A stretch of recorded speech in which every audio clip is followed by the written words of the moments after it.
नमस्कार विद्यार्थियों, आज क्लास 12 साइंस के केमिस्ट्री का चैप्टर 2 विलेन या सॉल्यूशन के बारे में पढ़ेंगे। आज अपना टॉपिक है, देखते हैं इसमें विलेन क्या है। विलेन के बारे में पहले समझते हैं।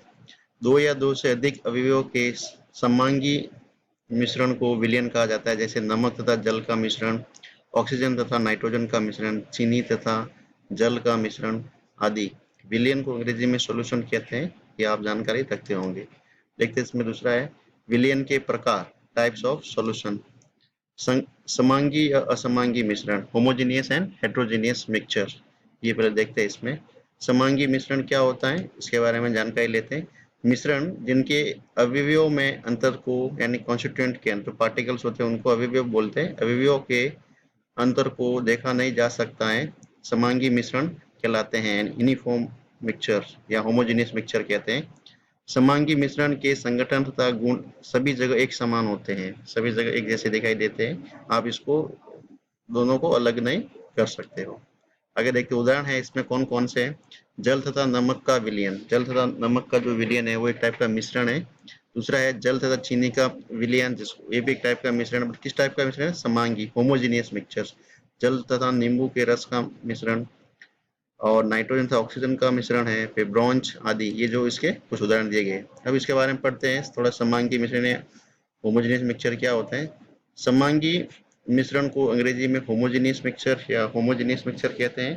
होमोजेनियस ग्रीक वर्ड से, दो शब्दों से, होमोस तथा जिनस से मिलकर बना है।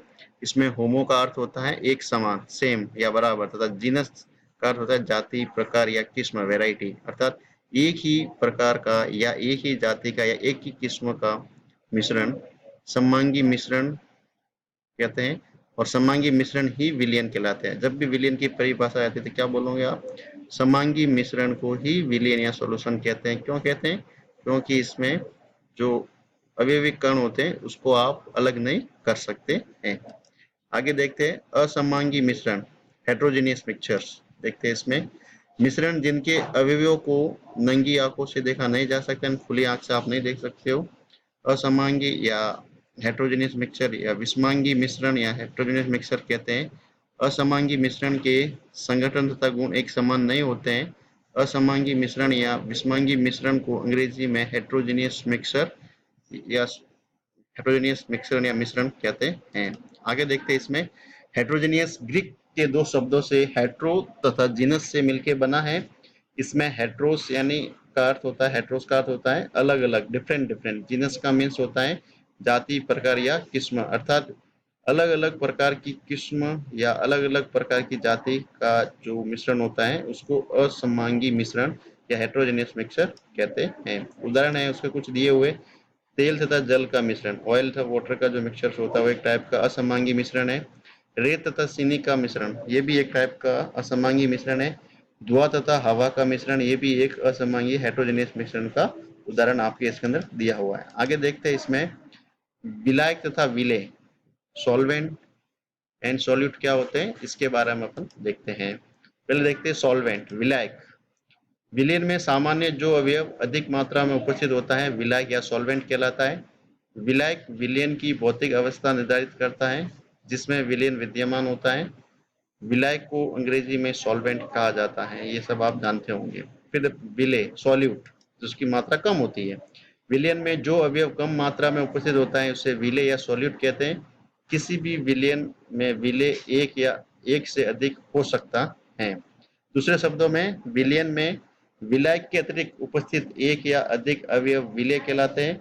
विलेय को अंग्रेजी में आप सॉल्यूट कहा जाता है। इसमें आगे दिया हुआ और उदाहरण जो दिए हुए, चीनी तथा जल के विलयन में चीनी की मात्रा कम तथा जल की मात्रा अधिक होती है, अतः चीनी तथा जल के विलयन में चीनी यानी शुगर विलेय यानी सॉल्यूट है तथा जल क्या है? सॉल्वेंट है। जो आपको ये दिया हुआ है। जब आप वाटर के अंदर शुगर को मिक्स कर रहे हो तो जो वाटर है वो तो सॉल्वेंट हो गया और शुगर या चीनी है वो क्या है? आपका सॉल्यूट है। इस प्रकार समझ सकते हो किसी भी जब विलयन बनाते हैं तो विलायक की मात्रा हमेशा ज्यादा रहती है और विलेय की मात्रा कम होगी। ये इस आधार पर भी आप समझ सकते हो। जिसकी मात्रा अधिक होती है उसे हम विलायक, जिसकी मात्रा कम होती है उसे हम विलेय कहते हैं। आगे देखते हैं और द्विअंगी विलयन, बाइनरी सॉल्यूशन क्या होते हैं? विलयन जिसमें केवल दो अवयव उपस्थित हो द्विअंगी विलयन कहलाता है, यानी बाइनरी सॉल्यूशन कहलाता है। जैसे नमक तथा जल का विलयन, सिरके तथा जल का विलयन, ऑक्सीजन तथा नाइट्रोजन का विलयन आदि द्विअंगी या बाइनरी सॉल्यूशन कहलाते हैं। आगे देखते हैं, द्विअंगी विलयन को अंग्रेजी में बाइनरी सॉल्यूशन या बाइनरी, दो अवयव से मिलकर बना हुआ विलयन द्विअंगी या बाइनरी सॉल्यूशन कहलाता है। विलयनों के प्रकार, टाइप्स ऑफ सॉल्यूशन, कितने टाइप के सॉल्यूशन होते हैं इसको देखते हैं। विलयन के घटक या अवयव अवयव जो उसके कंस्टिट्यूएंट पार्टिकल्स होते हैं, ठोस, द्रव तथा गैस हो सकते हैं। आप उसके अवयव घटकों के आधार पर उसको ठोस, द्रव, गैस में बांट सकते हो। विलयन को उनके अवयवों के आधार पर निम्नलिखित 3 प्रकारों में बांटा जा सकता है। पहला देखते हैं गैसीय विलयन, दूसरा है द्रव विलयन, तीसरा है ठोस विलयन। पहले देखते हैं गैसीय विलयन। गैसीय सॉल्यूशन क्या होते हैं? विलयन जिसमें विलायक गैसीय अवस्था में हो वो गैसीय विलयन कहा जाता है। गैसीय विलयन को भी वापस 3 प्रकारों में बांटा गया है या बांटा जा सकता है। गैस गैस विलयन यानी गैस गैस सॉल्यूशन, गैसीय विलयन जिसमें विलय तथा विलायक दोनों गैसीय अवस्था में हो गैस गैस विलयन कहा जाता है। जैसे ऑक्सीजन नाइट्रोजन गैस गैस का मिश्रण, ऑक्सीजन तथा कार्बन डाइऑक्साइड गैस का विलयन आदि। फिर द्रव गैस विलयन दूसरा टाइप है। गैसीय विलयन जिसमें विलय द्रव अवस्था में हो, विलायक गैसीय अवस्था में हो, उसे द्रव गैस विलयन कहा जाता है। जैसे क्लोरोफॉर्म तथा नाइट्रोजन गैस का विलयन, इसमें क्लोरोफॉर्म विलय तथा नाइट्रोजन गैस विलायक है। तीसरा इसमें है ठोस गैस विलयन, गैसीय विलयन जिसमें विलय ठोस अवस्था में हो तथा विलायक गैसीय अवस्था में हो, उसे ठोस गैस विलयन कहा जाता है। कपूर का नाइट्रोजन गैस में विलयन। दूसरा इसका टाइप देखते हैं द्रव विलयन, यानी लिक्विड सॉल्यूशन क्या कौन से? विलयन जिसमें विलायक द्रव अवस्था में हो उसे द्रव विलयन कहा जाता है। द्रव विलयन विलय के अनुसार पुनः 3 भागों में बांटे जा सकते हैं। आगे देखते हैं, इसमें दिया हुआ है गैस द्रव विलयन। गैसीय विलयन जिसमें विलय गैस अवस्था में हो तथा विलायक द्रव अवस्था में हो उसे गैस द्रव विलयन कहा जाता है, जैसे कि जल में ऑक्सीजन का विलयन। दूसरा देखते हैं ख ठोस द्रव विलयन। गैसीय विलयन जिसमें विलय ठोस अवस्था में हो, विलायक द्रव अवस्था में हो, उसे ठोस द्रव विलयन कहा जाता है। जैसे चीनी तथा जल का विलयन। अब ये चीनी है, शुगर है, वो क्या है? सॉलिड है। जल क्या है? लिक्विड है। तो इस टाइप के जो सॉल्यूशन बनते हैं उसे ठोस द्रव विलयन कहा जाता है। फिर इसका ग टाइप द्रव द्रव विलयन, लिक्विड लिक्विड सॉल्यूशन क्या है उसकी परिभाषा देखते हैं। गैसीय विलयन जिसमें विलय तथा विलायक दोनों द्रव अवस्था में हो उसे द्रव विलयन कहा जाता है। जैसे सिरका तथा जल का विलयन। ये सिरका तथा जल दोनों लिक्विड फॉर्म में रहते हैं और इसका जो विलयन बनता है वो किस टाइप का विलयन है? द्रव द्रव विलयन, लिक्विड लिक्विड सॉल्यूशन। आगे देखते हैं ठोस विलयन। तीसरा टाइप है ठोस विलयन। विलयन जिसमें विलायक ठोस अवस्था में हो उसे ठोस विलयन कहा जाता है। ठोस विलयन विलय की अवस्था के अनुसार 3 प्रकार के हो सकते हैं। देखते हैं पहला ठोस ठोस विलयन। विलयन जिसमें विलय तथा विलायक दोनों ठोस या सॉलिड फेज में हो तो ठोस ठोस विलयन कहा जाता है। जैसे तांबा तथा सोना दोनों मेटल है, दोनों सॉलिड है, तो ठोस ठोस विलयन का उदाहरण है। तांबा तथा सोने का विलयन का उदाहरण ठोस ठोस विलयन है। जिंक व लोहे का विलयन आदि। फिर सेकेंड इसका टाइप है गैस ठोस विलयन। विलयन जिसमें विलय गैसीय अवस्था में हो तथा विलायक ठोस अवस्था में हो उसे गैस ठोस विलयन कहा जाता है। जैसे हाइड्रोजन का पैलेडियम में विलयन। ये कैसा किस टाइप का विलयन है? गैस और ठोस। क्यों? क्योंकि हाइड्रोजन गैस है, पैलेडियम ठोस है, इसलिए इसका नाम हो गया गैस ठोस विलयन। फिर द्रव ठोस विलयन। विलयन जिसमें विलय द्रव अवस्था में हो, विलायक ठोस अवस्था में हो तो उसे द्रव ठोस विलयन कहा जाता है। जैसे पारा तथा सोडियम का विलयन, इसे अमलगम भी कहा जाता है। तो इसमें देखो जो पारा है वो क्या लिक्विड फॉर्म में है, सोडियम है जो वो सॉलिड या ठोस अवस्था में पाया जाता है। इस प्रकार का विलयन जो होता है वो द्रव ठोस विलयन कहा जाता है। आगे देखते हैं, एक कोई टेबल दिया हुआ है विलयन के प्रकार, टाइप्स ऑफ सॉल्यूशन। इसमें विलयन का नाम है गैसीय विलयन, फिर द्रव्य या द्रव विलयन, ठोस विलयन। फिर गैसीय विलयन को वापस आपने अभी बांटा था, विलय जब गैस हो, विलायक जब गैस हो, तो कौन कौन से उदाहरण है? ऑक्सीजन और नाइट्रोजन गैस का मिश्रण। जब सॉल्यूट एंड सॉल्वेंट, ये ध्यान रखना, विलय यानी सॉल्यूट, विलायक मीन सॉल्वेंट। दूसरा है इसका टाइप, पहले का दूसरा सब टाइप है द्रव गैस विलयन, यानी सॉल्यूट द्रव हो और विलायक गैस हो तो क्लोरोफॉर्म नाइट्रोजन गैस का मिश्रण है। फिर तीसरा है इसी में ठोस गैस, यानी विलेय ठोस हो और विलायक गैस हो, कपूर नाइट्रोजन का विलयन है। फिर इसी टाइप से द्रव विलयन भी बताया गया है। गैस द्रव विलयन का पहला टाइप है, जो विलय है वो गैस हो, द्रव हो तो उसमें जल में ऑक्सीजन का विलयन है। द्रव द्रव विलयन, नींबू के रस का जल में विलयन किस टाइप विलयन का उदाहरण है? तो इस टेबल को आपको ये समझना है कि किसी का उदाहरण दे सकता है और आपको पूछ सकता है इसमें विलय और विलायक की अवस्था लिखिए।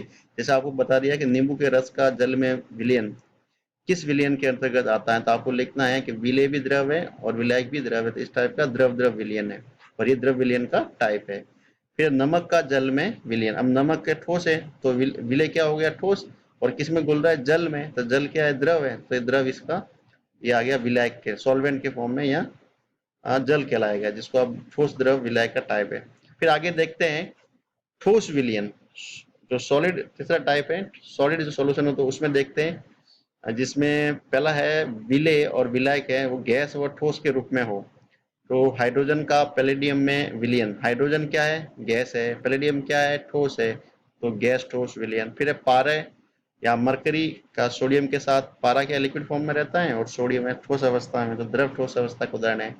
तांबा तथा सोने का विलयन है, तो तांबा और सोना दोनों मेटल है, दोनों ठोस ठोस विलयन, तो ठोस ठोस विलयन के उदाहरण आपको इधर समझाया गया है। टेबल में आप इसको देख के आराम से इसको समझ सकते हो। आगे देखते हैं विलयन की सांद्रता को व्यक्त करना। सांद्रता क्या है, सांद्रता की परिभाषा क्या है वो देखते हैं। विलयन की इकाई आयतन में उपस्थित विलेय की मात्रा विलयन की सांद्रता कहलाती है। यह आपको समझना है कि कोई भी सॉल्यूशन है, विलयन की इकाई आयतन में सॉल्यूट कितना घुला हुआ है, कितना मिक्स है, वो विलयन की सांद्रता कहलाती है। किसी विलयन के संगठन को सांद्रता के द्वारा व्यक्त किया जा सकता है। सांद्रता को गुणात्मक तथा मात्रात्मक दोनों प्रकार से व्यक्त किया जा सकता है। ये गुणात्मक और मात्रात्मक, क्वांटिटेटिव एंड क्वालिटेटिव, दोनों प्रकार से इसको व्यक्त किया जा सकता है।